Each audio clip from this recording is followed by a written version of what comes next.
Bonjour chers amis.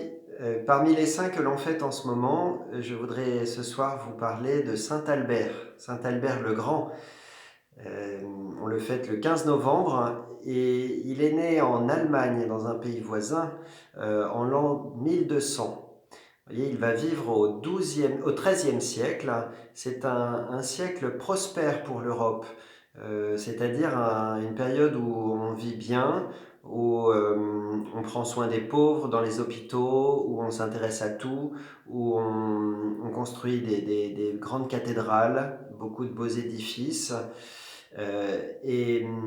Tous les pays d'Europe sont unis par la même langue. Tout le monde parle le latin qui permet d'échanger, de faire des études tous ensemble à Paris ou en Italie.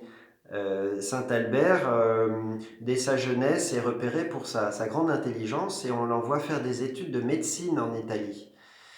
Alors ça l'intéresse, hein, mais là-bas, il va rencontrer des frères prêcheurs. C'est un nouvel ordre de prêtres qui suit Saint Dominique.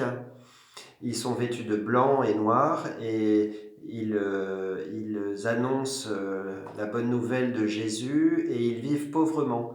C'est quelque chose qui vient toucher le cœur de Saint Albert qui veut devenir comme ça. Et donc en plus de ses études de médecine, il va faire des études pour devenir prêtre, donc s'intéresser surtout à Dieu. On appelle ça la théologie et aussi la philosophie pour s'intéresser à la vérité. Alors, il est très doué et on remarque que Albert s'intéresse à tout. Il s'intéresse aux mathématiques, il s'intéresse à l'astronomie, les planètes, les étoiles, il s'intéresse au corps humain, aux plantes, aux animaux. Vous voyez, on connaît de lui un gros livre sur les animaux, donc c'est intéressant de voir à son époque tout ce qu'on savait. On savait beaucoup de choses là-dessus.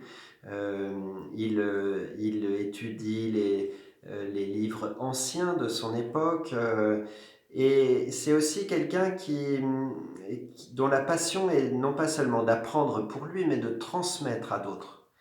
Vous voyez, on peut se dire, c'est pas parce qu'on est un croyant qu'on s'intéresse beaucoup à Dieu qu'on ne s'intéresserait pas à d'autres choses. Vous voyez, vous allez découvrir plein de matières dans les années qui viennent. Eh bien, allez-y, travaillez, apprenez des sciences, c'est passionnant. Et comme Saint Albert, on peut être un grand croyant et aussi un grand savant ou un grand scientifique ou un artiste ou quelqu'un de très littéraire. Enfin, il y a beaucoup de choses possibles. Mais lui, sa passion, c'est l'enseignement. Et il a bien raison parce que enseigner, c'est un très beau métier. Et j'espère que parmi vous, certains seront plus tard professeurs ou instituteurs, institutrices. Vous voyez, cette belle vocation de transmettre ce que l'on a appris pour que d'autres en sachent autant ou même plus que soi. Et Saint Albert, il est très attentif à chacun de ses élèves. En particulier, il remarque un élève qui est un peu moqué par les autres parce il est gros et il parle peu. Et on le surnomme le bœuf muet. C'est pas très gentil. Saint Albert remarque que ce garçon, lui, est très intelligent et il dit avec un ton de reproche aux autres, un jour sa voix s'étendra jusqu'au bout de la terre. Et il a bien raison parce que ce garçon va devenir en fait le grand saint Thomas d'Aquin dont on parle encore au XXIe siècle comme sûrement la plus belle intelligence de son époque.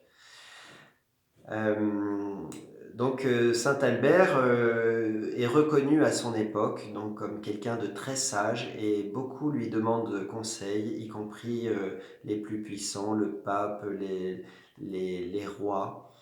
Tout le monde veut avoir son avis et son expertise tellement il est intelligent. Vous voyez, on l'a surnommé le grand, pas par sa taille, mais par son intelligence et par son cœur. Vous voyez, une intelligence qui est mise au service de sa bonté, de sa charité. Enfin, je remarque que Saint Albert va mourir à l'âge de 80 ans. Et ça nous montre que il y a des saints, certains saints qui meurent jeunes et d'autres qui meurent de vieillesse en ayant fait beaucoup de choses sur la terre. C'est le cas de saint Albert et c'est bien qu'il y ait des saints, et des jeunes, des vieux, de toutes sortes.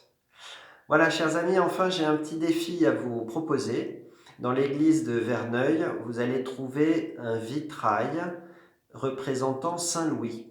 C'est un très beau vitrail et je vous propose de le dessiner. J'aimerais bien recevoir quelques messages avec la photo de votre dessin. Vous verrez toutes ces couleurs et ces belles lignes. Donc voilà, je vous souhaite une bonne semaine et vous avez ma bénédiction. Au revoir.